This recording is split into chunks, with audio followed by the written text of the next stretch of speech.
My sister smashed my 6-year-old daughter's new bike with a hammer right in front of her eyes. That should be a lesson for her, she said. You shouldn't have bought it for her, my mom added. I didn't scream. I just smiled and said one sentence, and their faces went pale. Now let me back up for a second, because if I don't, you're going to think I'm making this up. But no, this really happened. Picture this. A sunny Saturday afternoon. One of those rare moments where the laundry is folded, the dishwasher isn't beeping at me, and the world feels almost manageable.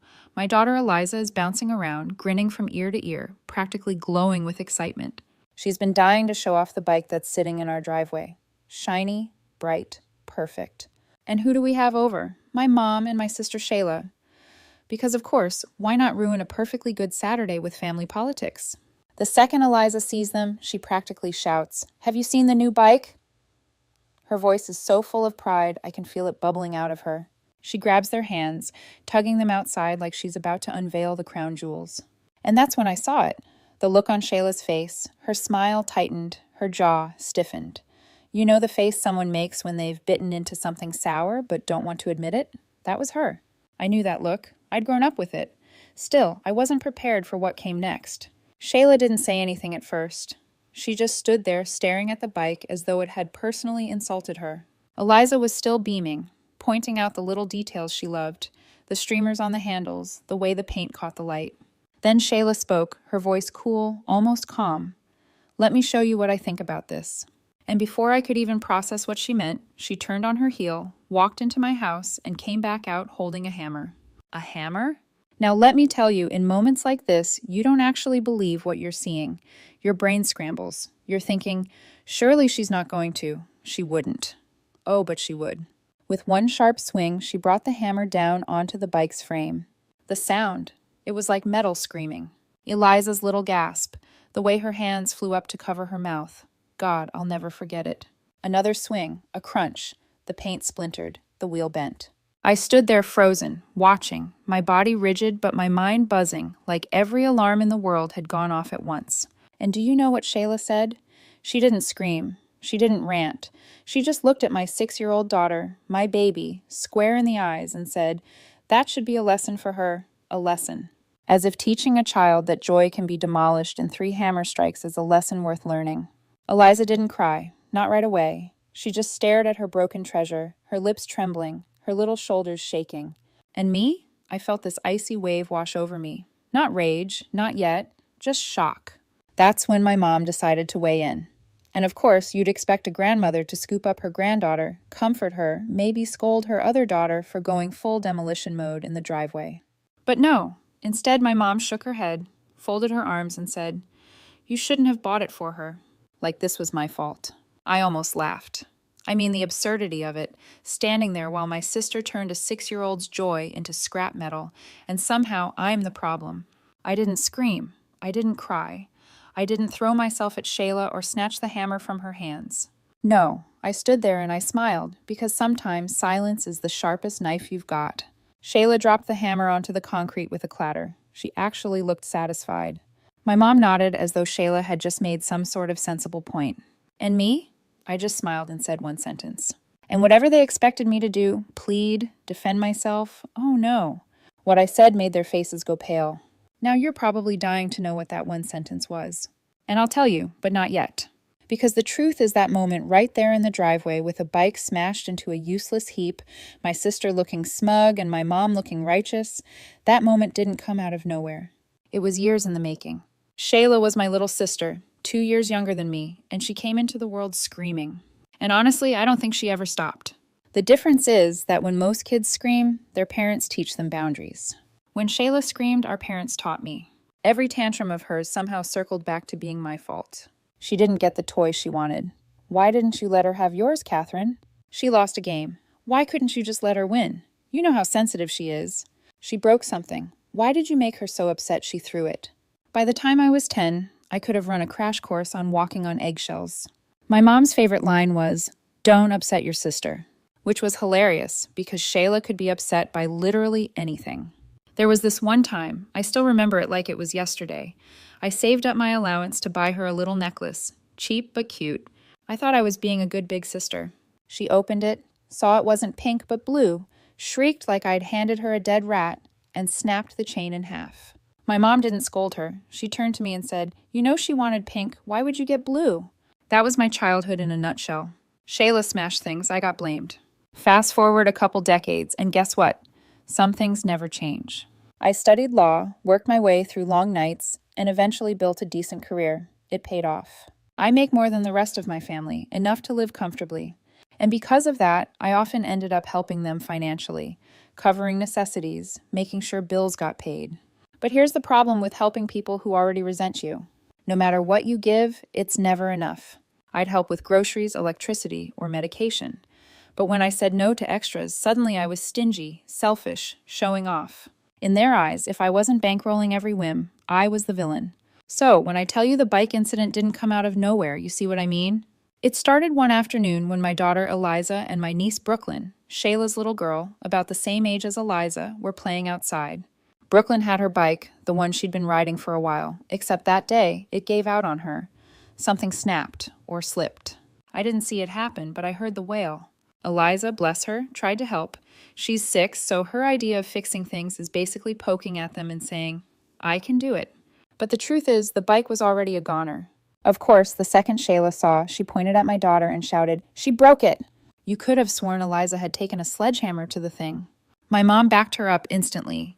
"You need to take responsibility, Catherine. Eliza has to learn actions have consequences."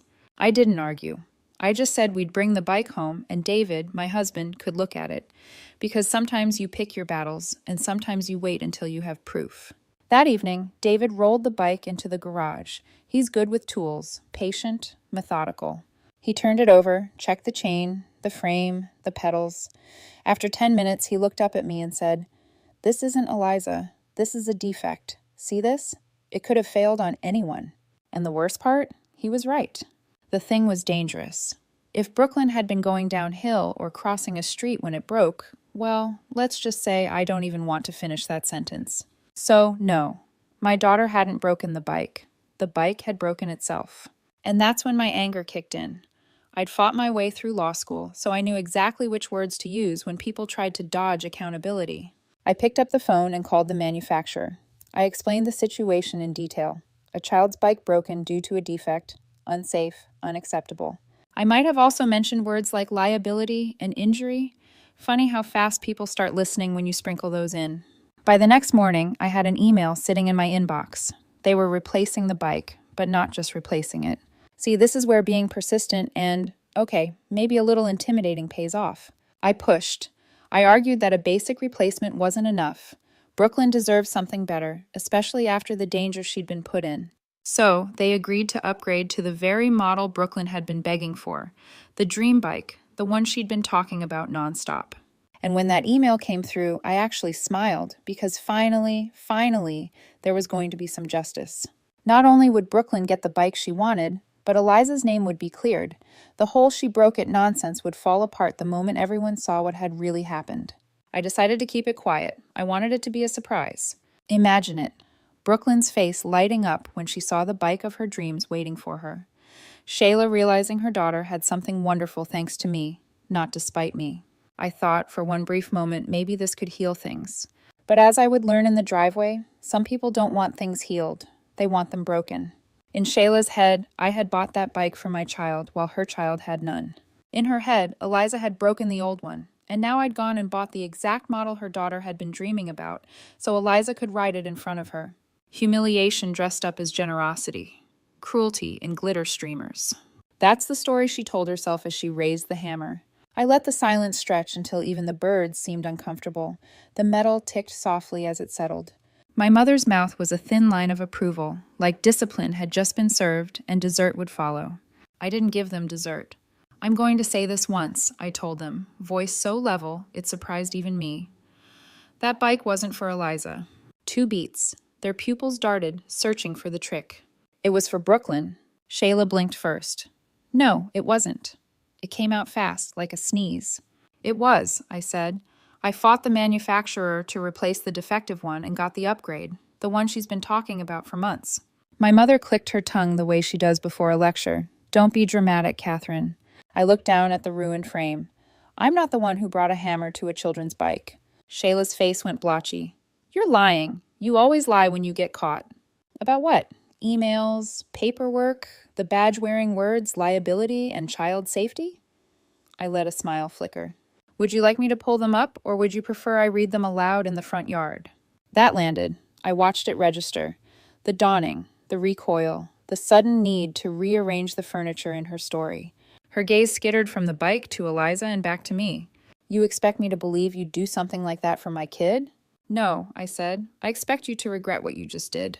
Eliza's hand found the back of my leg. Small, warm, steady. I covered it with mine. I didn't look down. I didn't want her to see my eyes yet. Not like this. My mother stepped forward as if sheer proximity could reshape reality. Catherine, there's no need to humiliate your sister. You can fix this. Claim insurance. Say it was a misunderstanding. And the part where a grown woman destroyed a 6-year-old's joy on purpose? I asked. Do we classify that under misunderstanding or teachable moment? Shayla folded her arms so tightly her knuckles went white. It was a moment, she sniffed. People have moments. Kitchen crying is a moment, I said. This was a demolition project. Watch your tone, my mother snapped, as if tone had been the weapon here. I let the quiet fall again. It had weight now. You could set a glass on it. Leave, I said. Shayla laughed, a sharp, disbelieving bark. Leave what? My house, I said. And after that, my life. They stared at me like I'd announced I was moving to Mars. My mother's hand fluttered up, fingers clutching pearls that weren't there. Don't be ridiculous. We're family. That word, I said, doesn't mean what you use it to mean. Shayla's eyes narrowed. You don't mean it. I kept my voice even. I do. She took a step toward Eliza. I shifted, instinctive, one hand easing my daughter behind me. David had been quiet up to now. You know that stillness some men have that can feel like a room remembering its shape. He stepped onto the porch, wiped his palms on his jeans, and stopped beside me. Time to go, he said gently to both of them. Not angry, not smug, just final. David, my mother tried, talk sense into your wife. I am, he said. And there it was, a door closing without slamming. Shayla looked past us into the hallway, as if the right words might yet be hanging on a coat hook. You can't do this, she said. We're your family. We help each other. You brought a hammer to my child's joy, I said. Help has exited the chat. For a second, something shifted in her expression. Fear or comprehension, I couldn't tell. Then she rounded on me again, desperate. We can fix it. We can just say it was an accident. No one needs to know. Eliza knows, I said. I know. You know. I tilted my head at the street. And the neighbors with windows probably also know. My mother reached for courtroom compromise. We'll talk tomorrow when you've calmed down. I almost laughed. I'm calm, I said. That's what's scaring you. David opened the gate. Please leave, I said. And this time, I didn't add the rest. Some sentences are sharper when you let them end early. They hesitated. You could feel the push-pull on their faces, the old habit of bulldozing, the new realization that bulldozers need keys, and I wasn't handing them over anymore. Shayla went first, shoulders stiff, steps quick. My mother followed, pausing on the threshold like she might turn and revise the whole scene with a single scolding. I just looked at her. She stepped out. David closed the door. Not a slam, a seal. Silence. It wasn't empty. It had a shape, a temperature in it. I could hear Eliza's small breaths, could feel the tremor fading in her hand. We stood like that for a count of 10, long enough for my heartbeat to climb down from the roof. Mom, Eliza said finally, voice papery. Did I do something wrong? I crouched so we were eye to eye. No, I said. You did nothing wrong. Her chin wobbled. Auntie was mad. She was, I said. But people can be mad and still be wrong. She nodded like she understood, which broke me a little more than the bike. Do we still get ice cream? She whispered, as if we might have forfeited dessert by angering the adults. Absolutely, I said. 2 scoops, 3 if you tell Dad which ones. A ghost of a smile. Chocolate and sprinkles. Scientifically optimal choice, David said from behind her, trying to lighten the air. But the truth was, the air in that house was different now. It wasn't heavy the way it had been all my life. It was sharp, clean, almost too clear. I could feel the silence pressing in. But for once, it didn't feel like weakness. It felt like a boundary. We went inside, and while David distracted Eliza with sprinkles and ice cream, I pulled out my phone. My hands didn't shake, not anymore. I opened every account I'd been paying into. Utilities, streaming, groceries. One by one, I removed my card. No announcement, no explanation, no speech, just clicks. Done. It wasn't theatrical, it wasn't revenge, it was survival. And it didn't take long, because while I was rinsing the bowls and Eliza was crunching sprinkles between her teeth, my phone lit up again. This time it wasn't just messages, it was a call. Mom, then Shayla, then Mom again. I didn't pick up, but I read the preview of one text, and it was enough. We just got a notice. Your card was removed from the account. Why would you do this? Add it back. They knew. Another came seconds later. What are you playing at? This is petty. Put the card back right now. I stared at the screen, at the desperation leaking through their words. Funny how fast people go from righteous to begging when the faucet shuts off. David glanced over. You don't have to answer. I know. I slid the phone face down on the counter, but the buzzing didn't stop. Call after call, text after text, like they could pound their way back into my life through sheer persistence. One finally came through with enough venom that I read it twice. You'll regret this. Family is family. You can't just cut us out. That's when I smiled, because for the first time I realized they were wrong. I could, and I had. By the next morning, the calls had slowed, but the texts hadn't. And when the buzzing finally went quiet, I should have known it wasn't peace. It was planning. Because if my family can do one thing, it's rewrite history. The first hint was a ping from a cousin I hadn't spoken to in 6 months. Hey, sorry about the drama. I hope you and Eliza are okay. I frowned. Drama? As far as I was concerned, smashing a child's bike with a hammer was a felony, not drama. Then came the screenshots. Apparently, my sister and my mom had taken their campaign online, or at least into our extended family group chat, the one that still carried the digital remains of a reunion photo from 2015. They spun the whole thing into a tragedy where they were the victims and I was the villain. According to them, Eliza broke Brooklyn's bike. I refused to help. And then, this is my favorite part, I cut them off financially out of spite. No mention of the hammer. No mention of the driveway. No mention of the fact that my mom stood there nodding like a judge handing down a sentence while my sister destroyed a 6-year-old's joy. The story was so warped it should have come with a funhouse mirror. I wanted to ignore it. I really did.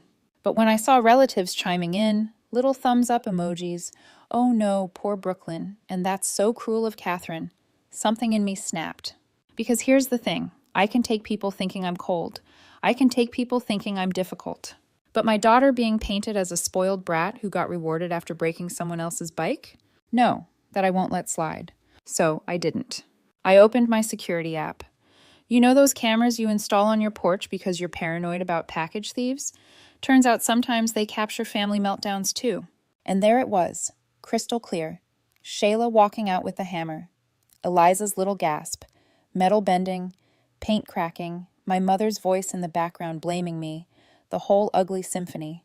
I downloaded the clip, trimmed nothing, and posted it right back into that family chat. No commentary, no rant, just the video and one sentence. For the record, that bike was meant for Brooklyn. Shayla destroyed it herself. This is why Brooklyn doesn't have a bike now. Then I put the phone down. I didn't have to wait long. The chat exploded like a grenade in a tin can. Aunts gasping in all caps, cousins typing WTF like they were auditioning for a new keyboard shortcut. People who had quietly believed the rewritten version suddenly had to stare the truth in the face. And the truth was wearing sweatpants and holding a hammer. I should have felt vindicated. Instead, I felt tired. Because here's the thing. Once you put the truth out there, people don't thank you for it. They just pick sides louder. My mother called within an hour. I almost didn't answer, but some part of me wanted to hear what excuse she'd come up with. She didn't disappoint. Yes, maybe your sister overreacted, she began. But how could you post that video? You've ruined her reputation. I bit back a laugh. She ruined herself, Mom. I just pressed play. You don't humiliate family, she hissed. Funny, I said. That's exactly what she did to a 6-year-old with a hammer. The silence on the line was sharp enough to draw blood. Then she hung up. But the fallout wasn't finished, because the video didn't just make its way through our family chat. It spread. Friends of friends, neighbors. Someone even posted it on Facebook with the caption, "Who does this?" And apparently one person who saw it was Shayla's husband. Now, I won't pretend he and I ever got along. He always acted like he was auditioning for Most Tired Man in America. But even he couldn't look at that footage and shrug. He called me. Actually called me, which he never does. Is it real? He asked. His voice was flat, but I could hear something underneath it. Yes, I said, it's real. He exhaled long and slow, like air leaving a balloon that had been inflated too long. Thank you, he said, and hung up. The next thing I heard, he'd filed for divorce and custody of Brooklyn. And that, strangely enough, was the first moment I felt relief, because it meant someone else finally saw it, finally said, "This is not okay." The calls from Shayla and my mom kept coming, but now they had a different tone. Less righteous, more desperate.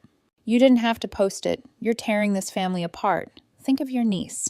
As if I hadn't been thinking of her this whole time. I stopped answering. Instead, I sat on the edge of Eliza's bed that night, watching her sleep, and let myself feel something I hadn't in a long time. Not rage, not exhaustion, just clarity. Because this is what they never understood. Family isn't a free pass. You don't get to smash and lie and demand and still expect unconditional loyalty. Family is supposed to mean protection, safety, love. And if it doesn't, then maybe family is just another word people hide behind when they're afraid of consequences. In the end, I drew the line. Maybe for some people that's too far. For others, maybe not nearly far enough. What do you think? Tell me in the comments. And don't forget to subscribe for, many shy tunes.